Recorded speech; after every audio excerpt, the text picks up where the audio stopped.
Hello नमस्कार साथियों, मैं प्रियंका द्विवेदी स्वागत करती हूँ आप सभी का। प्यारे मित्रों, ये जो है एक प्रैक्टिस सेट लेकर के मैं आप सभी के समक्ष उपस्थित हूँ और ये हिंदी साहित्य एवं व्याकरण से संबंधित है। हिंदी साहित्य प्लस व्याकरण है ना। इसमें साहित्य प्लस व्याकरण के प्रश्न है।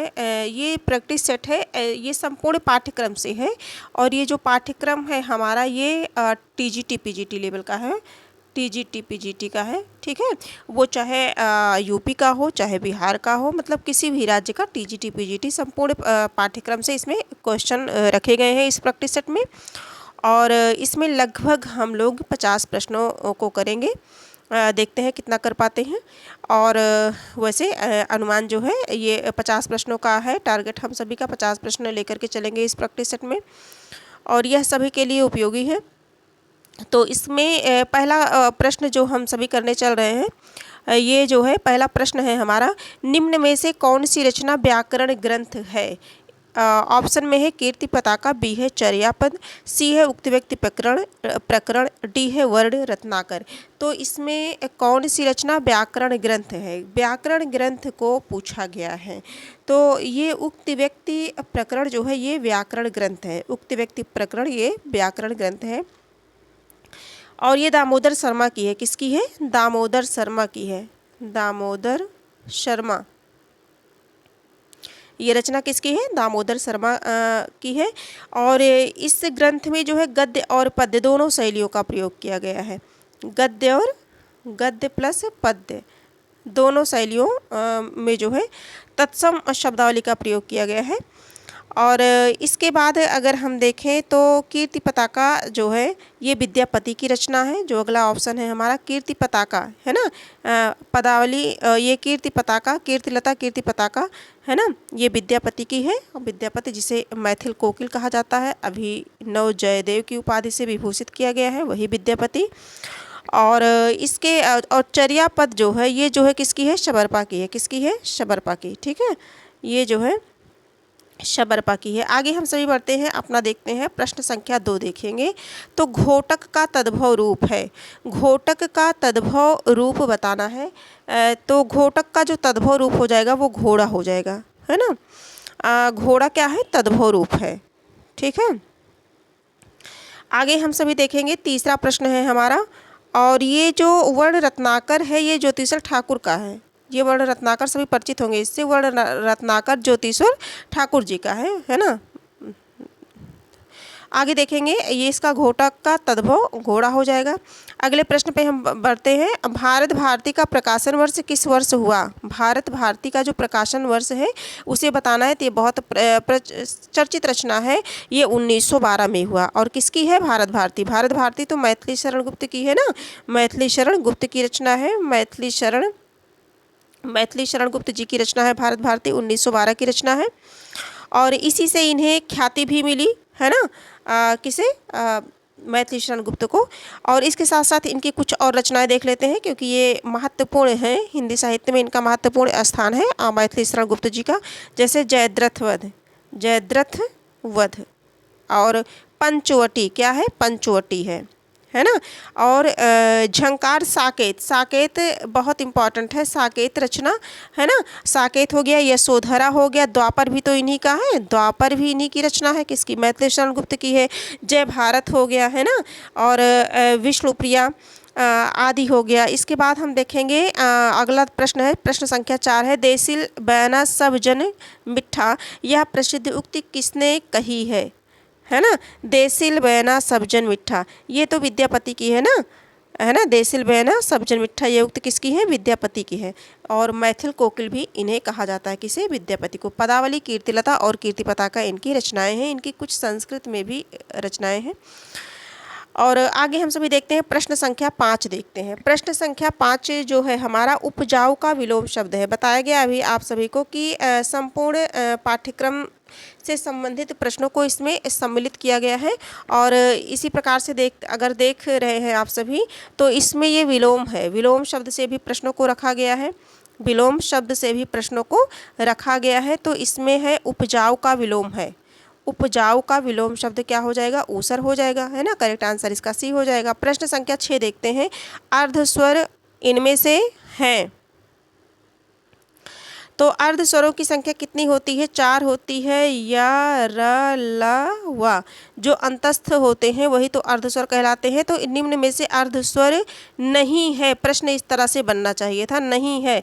या है, रा है, ला है ना, माँ नहीं है। करेक्ट आंसर इसका बी होगा। प्रश्न को हम लोग इस तरह से सुधार लेंगे।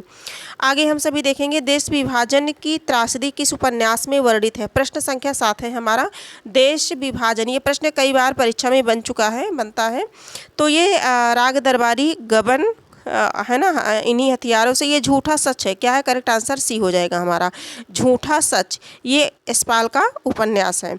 और झूठा सच ये जो है महाकाव्यात्मक गाथा है इसमें। और भारत विभाजन की त्रासदी कितनी भयंकर है, इस पर यशपाल जी ने किया है।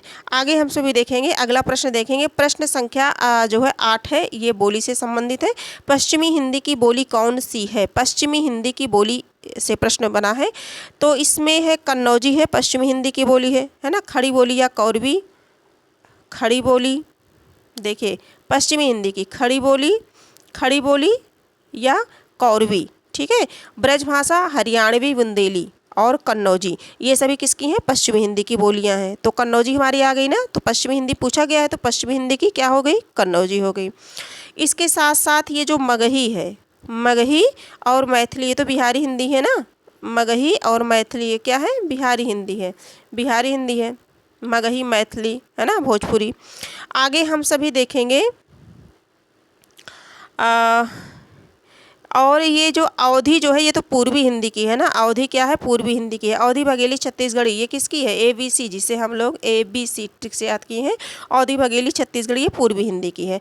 आगे जो हमारा अगला प्रश्न है, प्रश्न संख्या 9 है हमारा, कि रीतिकाल को अलंकृत काल नाम किसने दिया, है ना।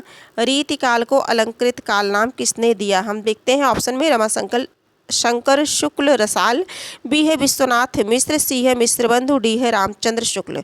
तो रीतिकाल को पूछा जा रहा है, अलंकृत काल नाम किसने दिया, है ना। जिस तरह से रीतिकाल के नाम को को कई नामों से जो है विभूषित किया गया है, कई नामों में बांटा गया है, उसी तरह से जो है आदिकाल को भी कई नामों में बांटा गया है, कई नामों से पुकारा जाता है आदिकाल को। विभिन्न आचार्यों ने भिन्न भिन्न नाम दिए हैं, तो उन्हें भी जो है आप सभी याद कर लीजिएगा, क्योंकि वो भी, उनसे भी प्रश्न परीक्षा में जरूर बनते हैं, 1-2 प्रश्न उससे आ ही जाता है। तो इसी प्रकार से इसमें रीतिकाल को अलंकृत काल किसने कहा, हम सभी को ये देखना है। तो ये करेक्ट आंसर हो जाएगा, मिश्रबंधु हो जाएगा इसका करेक्ट आंसर। 9 का करेक्ट आंसर क्या हो जाएगा, सी हो जाएगा, है ना। रीतिकाल के नामकरण पर जैसा कि विद्वानों में पर्याप्त क्या है, मतभेद है, उसे अलंकृत काल कहा है। किसने कहा है, मिश्रबंधुओं ने कहा है। और अगर हम बात करें रामचंद्र शुक्ल की, क्योंकि किसी भी प्रश्न में अगर रामचंद्र शुक्ल जी हैं तो वो समझिए बहुत ही इंपॉर्टेंट है ना, क्योंकि हिंदी साहित्य समझिए इन्हीं के ऊपर डिपेंड है, इन्हीं से है। तो रामचंद्र शुक्ल की बात हम कर लेते हैं। ये कहते हैं रामचंद्र शुक्ल, इसे रीतिकाल कहते हैं। क्या कहते हैं, रीतिकाल। रीतिकाल को रीतिकाल किसने कहा, तो रामचंद्र शुक्ल ने। अलंकृत काल कहा मिश्रबंधु ने कहा है, ठीक है। और विश्वनाथ ने इसे श्रृंगार काल कहा है, विश्वनाथ ने श्रृंगार काल कहा है। रमाशंकर शुक्ल रसाल ने जो है रीतिकाल की संज्ञा दी है। रसाल जो क्या कहते हैं, रीतिकाल को रीतिकाल की संज्ञा दी है। आगे हम सभी बढ़ते हैं, आगे बढ़ेंगे। अमीर खुसरो किस नाम से जाने जाते हैं, अमीर खुसरो किस नाम से जाने जाते हैं। प्रश्न संख्या 10 है, अमीर खुसरो किस नाम से जाने जाते हैं। तो तूतीय हिंद, तोता ए हिंद, सितारे हिंद, सर हिंद। प्रश्न संख्या 10 है। तो इसमें जो है अमीर खुसरो तूतीय हिंद नाम से जाने जाते हैं, है ना। तूतीय हिंद, है ना, ये वाला ऑप्शन करेक्ट आंसर ए हो जाएगा। आगे हम सभी देखेंगे, अमीर खुसरो की कुछ रचना के बारे में देख लेते हैं। अमीर खुसरो जो है खड़ी बोली के लिए प्रसिद्ध है। ये इनकी कुछ रचनाएं हैं। खुसरो के ग्रंथों में की संख्या जो है लगभग 100 बताई जाती है। इनकी जैसे खालिक बारी हो गया, खुसरो की पहेलियाँ हो गया, मुकरियाँ, दो सुखने, गजल, ये सभी इनकी रचनाएं हैं। और इनका अगर जन्म देखा जाए तो ये एटा ज़िले में हुआ था, एटा ज़िले के पटियाली गाँव में हुआ था, ठीक है। आगे जो है ये मनोरंजन के लिए विभिन्न प्रकार की जो है पहेलियों को लिखते थे, मनोरंजन के लिए प्रसिद्ध हैं। आगे हम सभी देखेंगे प्रश्न संख्या 11 है जो हमारा, मध्य वर्ग की पारिवारिक समस्या को दर्शाने वाला नाटक है ना। आंसर तो पता चल गया होगा आप सभी को। जन्मेजय का नाट्यज्ञ, वी है अंधायुग। अंधायुग ये क्या है? गीति नाट्य है। कैसा क्या है? गीति नाट्य है। किसका है? अंधायुग। ये धर्मवीर भारती का है। ये प्रश्न बना था, ये धर्मवीर भारती का है। ये प्रश्न बना था यूपी टीजीटी परीक्षा हमारे ख्याल से 2016 21 में जो संपादित हुई थी उसमें कुछ बना था ऐसे प्रश्न। हाँ, 21 में जो हुई थी उसमें बना था, ये प्रश्न आया था। आगे देखेंगे, हाँ इसका आंसर देख लेते हैं हम सभी कि जो है मध्यम वर्ग की पारिवारिक समस्या को दर्शाने वाला। तो अंधा युग तो ये धर्मवीर भारती का, ये जो है आधे अधूरे में है। तमस तो भीष्म साहनी का है। तमस किसका है? भीष्म साहनी का है।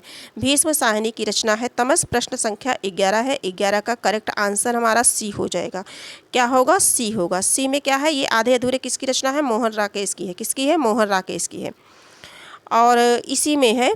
आगे हम सभी देखते हैं, और जन्मेजय का नाट्य की, ये तो जयशंकर प्रसाद का है। देखिए, जन्मेजय का नाट्य जयशंकर प्रसाद का, अंधायुग धर्मवीर भारती का गीति नाट्य मोहन राकेश का है। प्रश्न आंसर हमारा यही है, तमस भीष्म साहनी का है।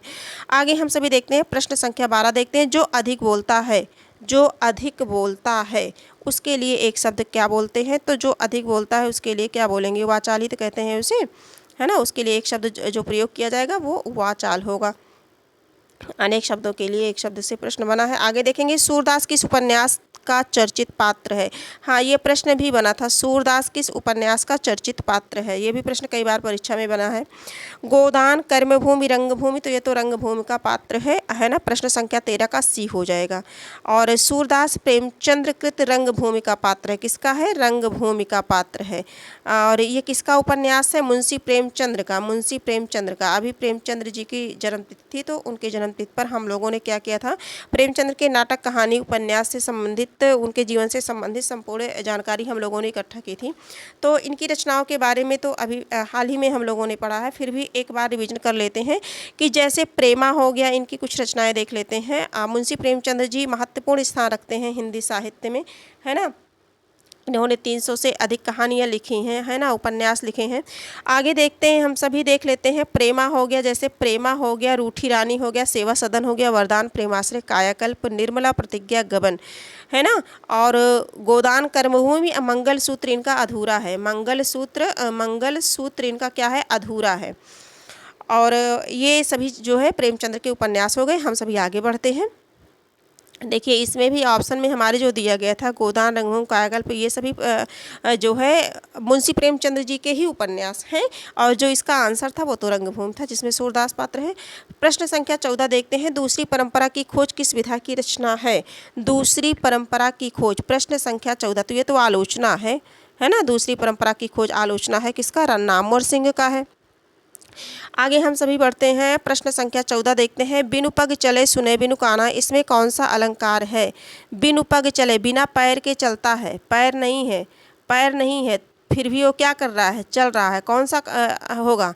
है ना, विभावना, मतलब कारण और कार्य के संबंध में, जहाँ पर किसी रूप में कारण के बिना कार्य की उत्पत्ति होती है। कारण के बिना मतलब कारण क्या है? पैर है, चला तो पैर से जाता है ना। पैर नहीं है, फिर भी काम हो रहा है, मतलब बिना कारण के भी कार्य जहाँ होता है वहाँ पर क्या होता है? विभावना अलंकार होता है। आगे देखेंगे, हिंदी में स्वच्छंदतावाद का कवि कौन कहा जाता है? स्वच्छंदतावाद का कवि, ये तो श्रीधर पाठक है ना। और ये सभी किसके? द्विवेदी युग के कवि हैं, श्रीधर पाठक को कहा जाता है। करेक्ट आंसर हमारा क्या हो जाएगा? सी हो जाएगा।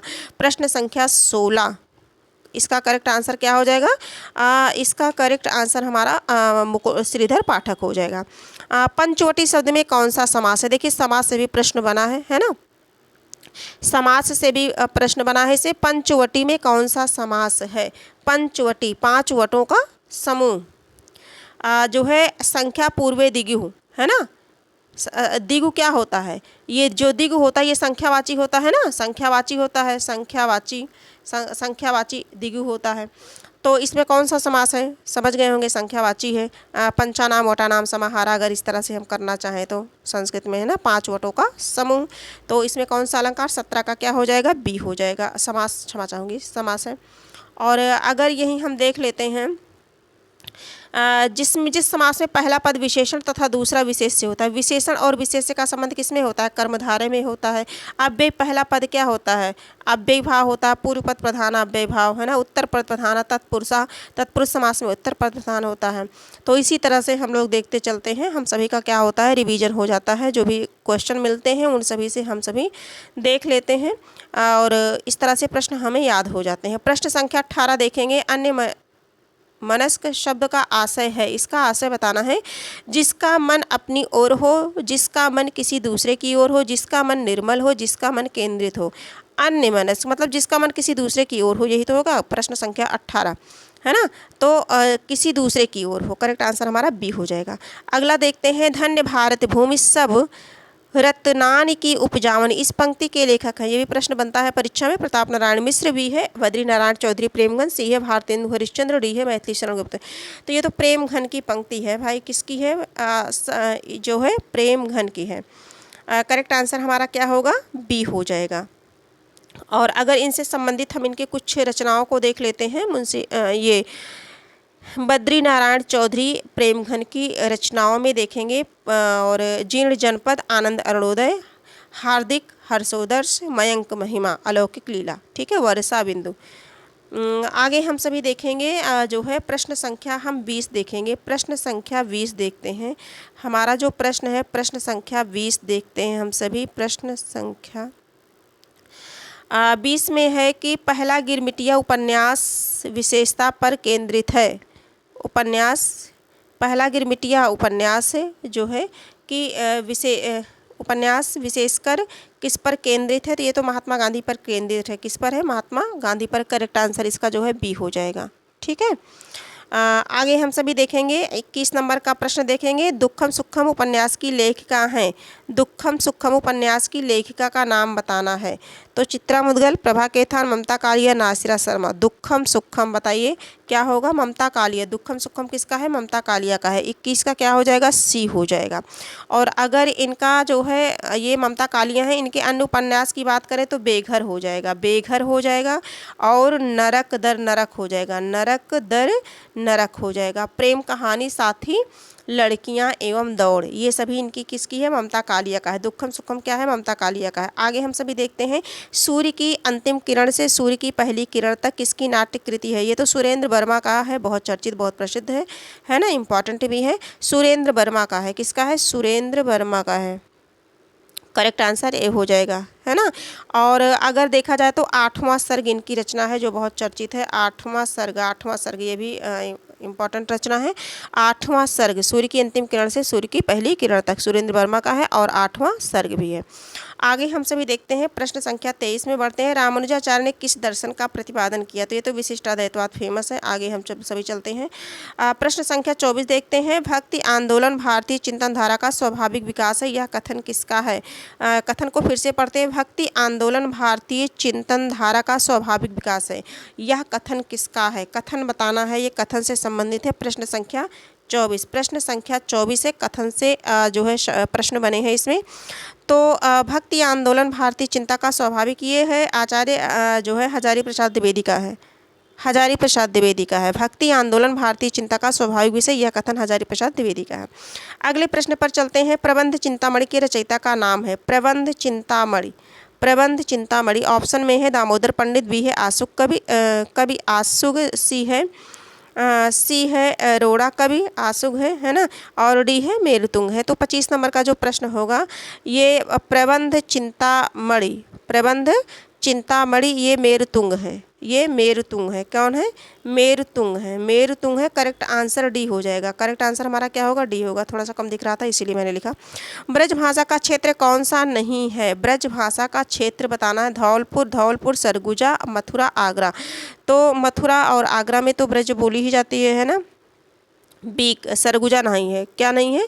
सरगुजा। करेक्ट आंसर जो है बी हो जाएगा। देखिए सौरसेनी प्राकृत से उत्पन्न सभी बोलियों में ब्रज भाषा उसकी प्रमुख है, ठीक है।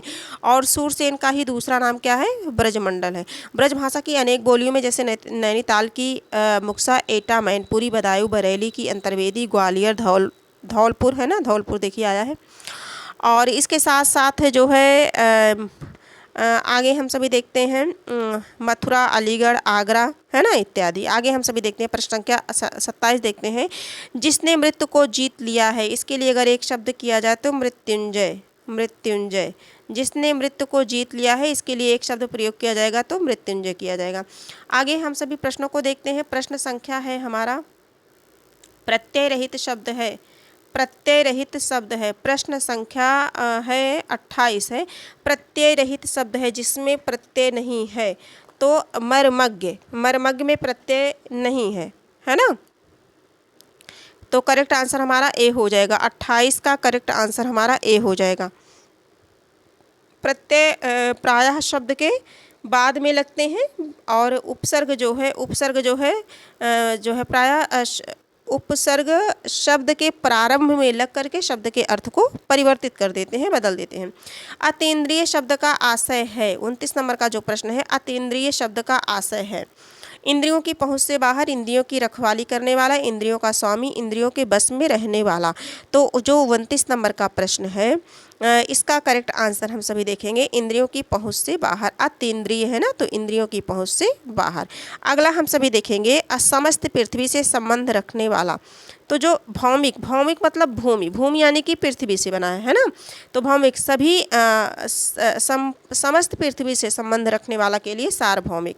सभी कालों से संबंध रखने वाला जो है सार्वकालिक, सभी देशों से सार्वदेशिक, है ना, सब कुछ जानने वाला सर्वज्ञ। आगे हम सभी देखेंगे जो मापा ना जा सके, इसका सही अर्थ है। 31 नंबर का प्रश्न है, जो मापा ना जा सके, इसका सही अर्थ है अमानक, अपरिग्रह, अपरिमेय, अतुल्य। तो 31 नंबर का जो प्रश्न है, इसका हो जाएगा अपरिमेय। जिसे मापा ना जा सके उसके लिए एक शब्द प्रयोग होगा अपरिमेय। भाषा से संबंधित प्रश्न है, संविधान के किस अनुच्छेद के अंतर्गत हिंदी को संघ की राजभाषा का दर्जा दिया गया है? कौन सा ऐसा अनुच्छेद है जिसके अंतर्गत जो है हिंदी को राजभाषा का दर्जा दिया गया है? 32 नंबर का जो प्रश्न है, यह जो है करेक्ट आंसर 343, सभी परिचित है इससे, है ना, अनुच्छेद 343 है। और आगे हम सभी देखेंगे ये जो 344 है, 344 में जो है राष्ट्रपति द्वारा राजभाषा आयोग की बात की गई है, और 345 और 46 में प्रादेशिक भाषाओं संबंधी प्रावधान किए गए हैं, प्रादेशिक भाषा संबंधी प्रावधान किए हैं इन दोनों में। अगला देखेंगे तदीय समाज से किसका संबंध था? तदीय समाज से किसका संबंध था? तो ये तो ऑप्शन देख लेते हैं। केशव चंद्र सेन, बी है भारतेंदु हरिश्चंद्र, सी है राजा राम मोहन राय, ईश्वर चंद्र। तो ये तदीय समाज कौन है? भारतेंदु हरिश्चंद्र है ना, तदीय समाज से भारतेंदु हरिश्चंद्र का संबंध है। और आगे हम सभी देखते हैं प्रश्न संख्या जो है 34 पर बढ़ते हैं। गोकुलनाथ की रचना का नाम है 84 वैष्णव की वार्ता, भक्तमाल, चिताई वार्ता, गुसाई चरित। प्रश्न संख्या 34 है और गोकुलनाथ की रचना का नाम है 84 वैष्णव की वार्ता और 200 वैष्णव की वार्ता। एक रचना और है इनकी, 84 वैष्णव की वार्ता और 200 वैष्णव की वार्ता। ये किसकी है? गोकुलनाथ की है। और भक्तमाल की क्या है? भक्तमाल क्या है? नाभादास कृत है ना, नाभादास की है, नाभादास, नाभादास ये रचना पूछी जाती है भक्तमाल, है ना।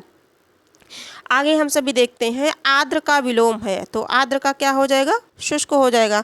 आर्द्र का 35 नंबर का जो प्रश्न है करेक्ट आंसर भी हो जाएगा। प्रश्न संख्या 36 है साये में धूप काव्य कृति के रचयिता हैं। साये में धूप, प्रश्न संख्या 36 है साये में धूप काव्य कृति के रचयिता का नाम बताना है। ऑप्शन ए है रघुवीर सहाय, बी है दुष्यंत कुमार, सी है नरेश मेहता, डी है धर्मवीर भारती। तो जो 36 नंबर का प्रश्न है इसका जो करेक्ट आंसर हो जाएगा साये में धूप, ये दुष्यंत कुमार की है। किसकी है? दुष्यंत कुमार की। करेक्ट आंसर हमारा ए हो जाएगा, दुष्यंत कुमार की रचना है, ठीक है। अगर इनकी और रचना हम जानना चाहें तो सूर्य का स्वागत हो गया, सूर्य का स्वागत हो गया, है ना, सूर्य का स्वागत हो गया। और आवाज़ों के घेरे, जलते हुए पवन का बसंत आदि। प्रश्न संख्या 37 पे चलते हैं। अकाल पुरुष गांधी किसने इस जीवनी की रचना की है? अकाल पुरुष गांधी। प्रश्न संख्या 37, प्रश्न संख्या 37 है अकाल पुरुष गांधी जो जीवनी है इसकी रचना जैनेन्द्र ने की है। तो करेक्ट आंसर हमारा ए हो जाएगा। कौन देशज प्रत्यय का उदाहरण नहीं है?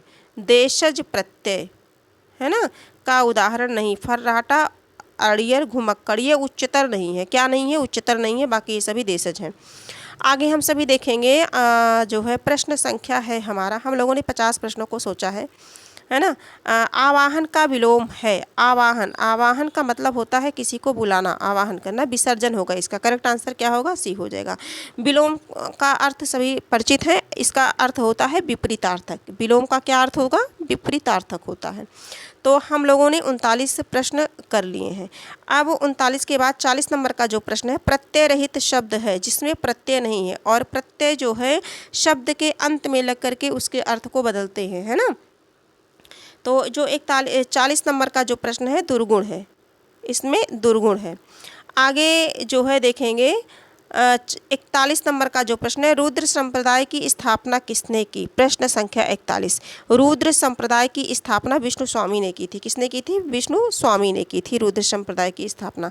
आगे हम सभी देखेंगे 42 नंबर के प्रश्न को, रामवृक्ष बेनीपुरी की कौन सी यात्रा वृत्ति है, कौन सी कृत यात्रा वृत्ति है। देखिए रामवृक्ष बेनीपुरी की ऐसी कृति पूछी गई है जो यात्रा वृत्ति है। तो ये 42 नंबर का प्रश्न है। और ये जो है पैरों में पंख बांधकर, देखो पैरों में पंख बांधकर उड़ते चलो, ये इनकी क्या है, यात्रा वृत्त है। करेक्ट आंसर हमारा क्या हो जाएगा, सी हो जाएगा।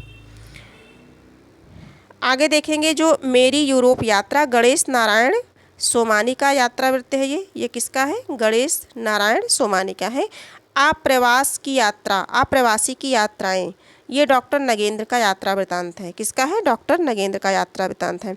और सागर की लहरों पर, ये भागवत शरण उपाध्याय का है। सागर की लहरों पर ये क्या है, भगवत शरण उपाध्याय का है। फिर से हम सभी देखते हैं ये जो है 42 नंबर का जो प्रश्न है, इसका जो करेक्ट आंसर हो जाएगा रामवृक्ष बेनीपुरी का पैरों में पंख बांधकर हो जाएगा। और अप्रवासी की यात्राएं, ये हो जाएगा डॉक्टर नगेंद्र का। किसका हो जाएगा, डॉक्टर नगेंद्र का हो जाएगा, बिंदी नहीं रहेगी, डॉक्टर नगेंद्र का हो जाएगा। और मेरी यूरोप यात्रा ये गणेश नारायण सोमानी का है, ठीक है। और सागर की लहरों पर ये भगवत शरण उपाध्याय का यात्रा है, यात्रा वृत्ति है। आगे प्रश्न संख्या 43 पे हम सभी चलते हैं। निम्न में से कौन सा अर्थालंकार है। देखिए शब्दालंकार और अर्थालंकार, अलंकार मुख्य रूप से अलंकार के कितने भेद होते हैं, 3 भेद होते हैं, है ना।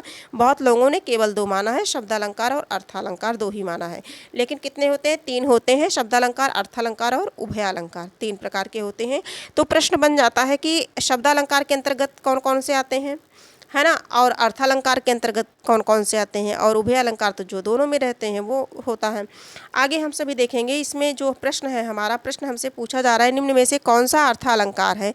तो अनुप्रास, यमक, श्लेष। अनुप्रास का नहीं है तो यमक है और श्लेष है ना। और ये वक्रोक्ति है तो ये किस में आएगा, शब्दालंकार में आएगा। किस में आएगा, शब्दालंकार में आएगा। बचा हमारा रूपक, उपमा रूपक, उत्प्रेक्षा और इसके साथ बहुत सारे जो है अलंकार हैं, सभी परिचित हैं। तो इसमें इसका जो राइट आंसर हो जाएगा ये हो जाएगा हमारा डी हो जाएगा। प्रश्न संख्या 43 हम लोगों ने देखा, इसका करेक्ट आंसर हो जाएगा डी। आगे हम सभी देखते हैं जो हमारा प्रश्न है, वल्लभाचार्य द्वारा रचित ग्रंथ का नाम है। वल्लभाचार्य, अणुभाष्य किसका है, वल्लभाचार्य का तो है। देख लेते हैं, ऑप्शन देखते हैं। प्रश्न संख्या 44 है, सिद्धांत संग्रह, अध्यात्म रामायण, महाभाष्य, अणुभाष्य। तो जो 44 नंबर का प्रश्न है इसका करेक्ट आंसर हाँ अणुभाष्य हो जाएगा। किसका, वल्लभाचार्य। आगे देखेंगे केशव कही न जाए का कहिए, है ना।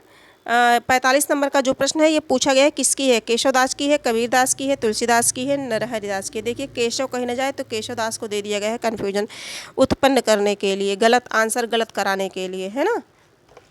लेकिन जो है इसका जो आंसर होगा 45 का, जो 45 का आंसर है ये हो जाएगा तुलसीदास जी की रचना है, बहुत चर्चित फेमस है, सभी परिचित है इससे। 46 नंबर का जो प्रश्न है इसे थोड़ा सा बड़ा करते हैं क्योंकि ये थोड़ा सा हाँ रचना से है। निम्नलिखित में से कौन सी रचना रचनाकार का नाम सही नहीं है। कौन सी रचना और रचनाकार का नाम सही नहीं है ये पूछा गया है। तो फूल नहीं रंग बोलते हैं, केदारनाथ अग्रवाल, मयूर जनपद, त्रिलोचन, सीढ़ियों पर धूप में, शमशेर, संसद से सड़क तक, सुदामा पांडे, धूमिल। इसमें बताना है नहीं है, हाँ प्रश्न पर ध्यान देना है। 46 नंबर का जो प्रश्न है इसका करेक्ट आंसर हो जाएगा सीढ़ियों पर धूप में। जो सीढ़ियों पर धूप में है ये रघुवीर सहाय की रचना है। किसकी है, रघुवीर सहाय की है, रघुवीर सहाय। बाकी सभी रचनाएं हमारी क्या हैं, सही हैं। फूल नहीं रंग बोलते हैं, केदारनाथ अग्रवाल। मयूर जनपद का कवि है, त्रिलोचन। संसद से सड़क, सुदामा पांडे, धूमिल। आगे हम सभी देखें, करेक्ट आंसर हमारा सी हो जाएगा। प्रश्न संख्या 47 है, देखेंगे निम्नलिखित में से कौन सी रचना उसके रचनाकार का युग्म सही नहीं है। सही नहीं है। कविता कौमुदी रामनेश त्रिपाठी, हिमकरिटनी माखनलाल चतुर्वेदी, हल्दी घाटी श्याम नारायण, रसवंती सियाराम शरण गुप्त। इसमें पूछा गया है जो सही नहीं है। तो 47 का जो रसवंती है, ये जो है रसवंती रामधारी सिंह दिनकर की रचना है। किसकी है? रसवंती ये दिनकर की है। दिनकर की है। दिनकर का नाम जानते हैं ना, संस्कृत के 4 अध्याय दिनकर की है। बहुत प्रसिद्ध कवि हैं। इनकी जितनी भी रचनाएं हैं वो सभी परीक्षा के लिए इम्पॉर्टेंट है, पढ़ लीजिएगा आप सभी। रसवंती ये सियाराम शरण, यही हमारा जो है, यही हमारा करेक्ट आंसर है, क्योंकि नहीं पूछा गया है। 48 नंबर का जो प्रश्न है हमारा, किस शब्द में आ उपसर्ग नहीं है? आ उपसर्ग नहीं है। आजन्म, आकर्षक, आगमन, आदरणीय, इसमें उपसर्ग से प्रश्नों को रखा गया है, किसमें नहीं है? तो 48 नंबर का जो प्रश्न है ये आदरणीय में नहीं है, बाकी सभी है, जान रहे हैं। 49 नंबर का जो प्रश्न है, हम लोग 50 प्रश्न सोचे थे करने के लिए और 50 पर पहुंच गए हैं। बहुत ज़्यादा टाइम भी हमारे ख्याल से नहीं लगा। अब इतना तो लग ही जाएगा, क्योंकि चारों जब क्वेश्चन और आ जाते हैं, रचनाएं इंपॉर्टेंट आ जाती हैं, तो वो बताना ज़रूरी हो जाता है, क्योंकि उसी बहाने रिवीजन हो जाता है हम सभी का। जगन्नाथ में कौन सी संधि है? संधि से संबंधित क्लास की जा रही है आपकी। हिंदी व्याकरण जो है हम सभी वासुदेव नंदन प्रसाद जी की बुक से पढ़ रहे हैं। एक सीरीज चली हुई है कि टॉपिक वाइज हम सभी वासुदेव नंदन प्रसाद जी की बुक से पढ़ते हैं, और उसके साथ साथ जो भी इम्पॉर्टेंट तथ्य होते हैं उस टॉपिक को लेकर के, उस प्रकरण से संबंधित उन सभी प्रकरण को हम सभी साथ में ही चर्चा करते समझते हुए चलते हैं। तो आप चाहें तो व्याकरण के लिए उससे जो है आप जुड़ सकते हैं, अपनी तैयारी को और बेहतर बना सकते हैं। ठीक है, तो 49 नंबर का जो प्रश्न है, अभी उसमें संधि चल रहा है। वर्णमाला हम लोगों ने कंप्लीट कर लिया। भाषा और बोली से संबंधित भी प्रश्न जहाँ से बनते हैं हम लोगों ने पूरा कंप्लीट किया। अब हम सभी जो है संधि पर वहाँ पहुँचे हैं, और संधि का अर्थ, परिभाषा, संधि के भेद और उसमें स्वर संधि से संबंधित क्लास को हम लोगों ने कर ली है। अब अगली जो क्लास होगी वो व्यंजन संधि से होगी। व्यंजन संधि से होगी। आप चाहें तो चैनल पे जा कर के आप उसे देख सकते हैं। 49 नंबर का जो प्रश्न है, ये संधि पूछा गया है, वृद्धि संधि, यण संधि, स्वर संधि, व्यंजन संधि। इसमें कौन सी संधि है? अगर इसका संधि विच्छेद करना चाहें तो जगत प्लस नाथ हो जाएगा, है ना, जगन्नाथ। और इसका अगर आंसर बताना चाहें तो 49 नंबर का क्या हो जाएगा? डी हो जाएगा। व्यंजन संधि है। क्या है? व्यंजन संधि है। आगे हम सभी देखेंगे, संपत्ति शास्त्र के लेखक का नाम है। क्या है? संपत्ति शास्त्र के लेखक का नाम है। संपत्ति शास्त्र ये जो रचना है, इसके लेखक कौन है? आचार्य महावीर प्रसाद द्विवेदी। बी है आचार्य हजारी प्रसाद द्विवेदी, रामचंद्र शुक्ल, बाबू ये नहीं है। ये सभी कौन है? ये है, इसका करेक्ट आंसर हो जाएगा ए हो जाएगा। क्या हो जाएगा? ए हो जाएगा। 50 नंबर का, संपत्ति शास्त्र के लेखक महावीर प्रसाद द्विवेदी जी हैं। इनके लिखे हुए कुछ मौलिक और अनुदित गद्य पद्य भी हैं। टोटल मिलाकर के क्या होते हैं बताया जाता है कि कुल 80 हैं गद्य और पद्य मिलाकर के। इनके बारे में थोड़ा सा इनकी और हम जान लेते हैं, इनकी रचनाओं को देख लेते हैं, क्योंकि ये इस क्लास का जो है ये 50वां प्रश्न है, यानी कि अंतिम प्रश्न है इस क्लास का। फिर इसके बाद हम अगला 51 से लेकर के 100 तक अगली क्लास में करेंगे हम सभी। संपत्ति शास्त्र ये जो है महावीर प्रसाद द्विवेदी जी हैं। जैसा कि जानते हैं महावीर प्रसाद द्विवेदी का हिंदी साहित्य में महत्वपूर्ण योगदान है ना। और ये भाषा को लेकर के बहुत ही सचेत रहते, सजग रहते थे ये। आगे देखेंगे, जैसे है इनका मौलिक, इनका ग्रंथ है अद्भुत आलाप है, विचार विमर्श है, रसज्ञ है, रसज्ञ रंजन इनका बहुत इंपॉर्टेंट है, रसज्ञ है ना, रसज्ञ रंजन। संकलन साहित्य सीकर, कालिदास की निरंकुशता बहुत इंपॉर्टेंट है, कालिदास और उनकी कविता भी इंपॉर्टेंट है। हिंदी भाषा की उत्पत्ति, हिंदी भाषा की शुद्धिकरण पर इन्होंने महावीर प्रसाद द्विवेदी ने विशेष ध्यान दिया है। और अतीत स्मृति वाग विलास है ना। और अगर अनुदित किया जाए तो रघुवंशम, हिंदी महाभारत, कुमार संभवम, किरातार्जुनीयम इत्यादि हैं। और आगे हम सभी देखेंगे इसी तरह से ये हम सभी कुछ प्रश्नों को प्रतिदिन किया करेंगे, है ना। इनसे संबंधित कुछ प्रश्न हमारे तैयार होंगे। ऐसे ही हम जो है स्वयं को देख पाएंगे कि हमारा कौन सा टॉपिक तैयार है, कौन सा टॉपिक हमारा तैयार नहीं है। तो आप चाहें तो, अगर आप जो भी भाई बहन प्रतियोगी हमारे क्लास को देख रहे हैं, आप चाहें तो कमेंट बॉक्स में आप सभी जो है अपने अंक बता सकते हैं कि किसके कितना सही हुए हैं, है ना। 50 में किसके कितने आंसर सही हुए हैं। और ये क्लास प्रतिदिन आपको मिलती रहेगी। हिंदी साहित्य से संबंधित, हिंदी साहित्य एवं व्याकरण से संबंधित क्लास इस चैनल के माध्यम से बिल्कुल निःशुल्क कराई जाती है।